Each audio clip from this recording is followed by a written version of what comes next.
All right, guys, welcome back. This is, I keep forgetting the address. 834 Font. 834 Font. In this episode here, this video, we're going to talk about the expense sheet. Tim's going to break down all of the materials that he spent and purchased to get this house rehabbed and rented and sold, so he was able to make a profit on it. Let's jump right in. Understand, guys, this is a simple process. This is a process I've been using for 16 years that's worked well for me. A lot of people laugh at me. They say that I'm old-fashioned, but it seems to work.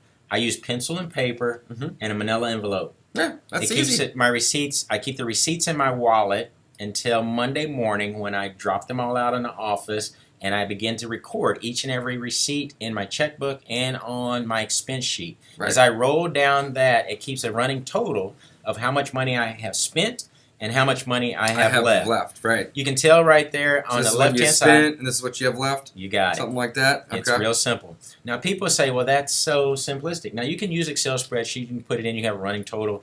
But it's just extra. I may have 3 to 4 or 5 different projects running at one time. Right. And I just can't keep up with it. I'm a sole person in my office. Hey, so if this works for you, go with it. It's basic. It's also reportable. I'll scan this in and send it to my investor if they want to know, where we at in the project, what money have I spent. So you can see this is one of the first things that I did was pay my electrician. We had to get the utilities on. So we paid the electrician. The next thing we had to do was a tree trimming. You can see I kind of put what was it for over here. So $500 down to get the trees all cleaned out, cut all that junk out of the front, and then you got to haul things away. So the first load that the guy took away was $700. The second one was $1,350. And he calls those a granny load because it goes up over the edge. Right. So right. anytime he taxes me for those, you can see the electrician come back for the second time. So $1,200 for our electric. Here's my furnace guy. Make sure we can turn the furnace on. I got to have some heat because I got to have it rolling. So we got it cleaned out. Then we got a thermostat installed. So we're rolling now. So $250 to make the furnace work. Right. So you can see it wasn't too bad. I'm always going to pay myself gas because I got to drive there and drive back. Oh, that's smart. Get your Home Depot keys, miscellaneous other stuff, Dollar General. So now those are cleaning supplies, just to get in and out of the project. Now we got to get our paint. You can see we're picking that stuff up. Some plumbing miscellaneous, probably my table or the faucet.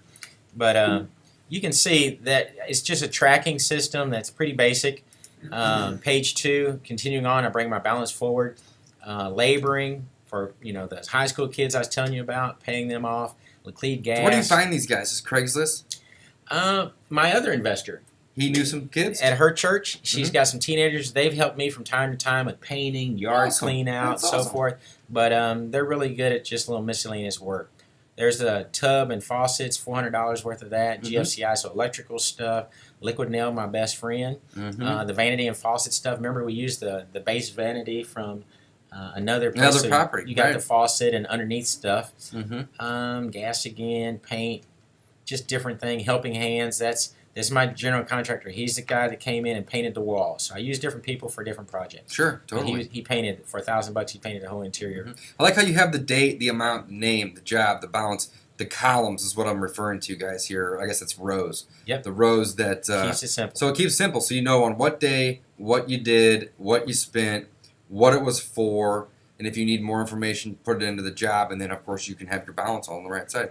It's just an easy, quick little sheet. I love it, man. It's simple. The other thing I do, anytime I write a lien waiver or anytime that I write a check, I also collect a lien waiver from this individual. Okay. Because in Missouri, and I don't know if it's everywhere, but if you don't do a notice of intent to sell, you always have to provide all the lien waivers and expenses and receipts. And if you don't do it like you're doing it, where you're getting it when you deliver the check, going back at the end to try to collect it, it's either not happening or it takes a lot of time. Right. And it's going to delay the hell out of your closing. It's going to slow everything down. Yep. So that's a great pro tip right there, guys. If you're paying somebody for work, get them to sign a lien waiver whenever they receive the check. At the moment. At the moment. You will not come. If you've paid them, get a lien they're not waiver. coming back. They're not coming back. Here you can see I ran out of money. There's what I had that finished the project, but I had the concrete that I needed to do.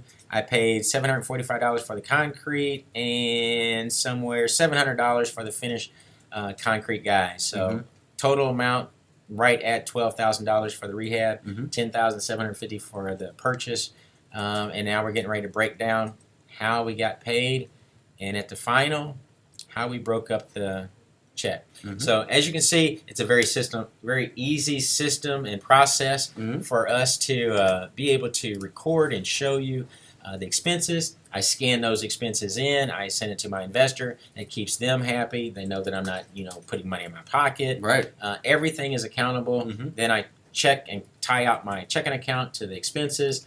And I also, that's something I create a different checking account for every project that I have running going on. Which is easy to do. So now you have right. total accountability in each process, and it keeps it simple. My wife says I'm crazy because then you got to reconcile all those. I don't think accounts. so, but It's if you simple. want to give access to the investor, they can always have Exactly. access. And if you guys don't want to do the pen and paper thing, you want to use Excel or Google Sheets or whatever, it doesn't matter. It's all Right. the same. This is just how Tim does it. I think it's easy and I like it. But again, you may have a different way that you want to do it. But just make sure that you're recording your expenses and you're not waiting until the last minute to do it all. You do must know where you're at all times. At all the times. process of what I teach the students that they like so much, they said, if you come to a point and you realize that I've got 40% more project left and I only got 20% money, you need to adjust some things and cut them back so that you see on TV they always say, oh, it's $5,000 expense. You have some surprises every now and then, but you can adjust early enough if you know what that is to make and it just work. cut it out. If you're going to put windows in and now you're short, you don't put You windows just don't in. put windows in. Right. So that's how you use this So accounting true. process. So true. Tim, that was an awesome explanation of, how you do your expense sheet, how you keep track, how you budget. I love it. Thank you for sharing. Yep. We got one more video, guys. This is going to be the closing docs. It's going to be a short video. We're just going to walk you through paperwork that was used to purchase and sell this home. Yep. Thanks, guys.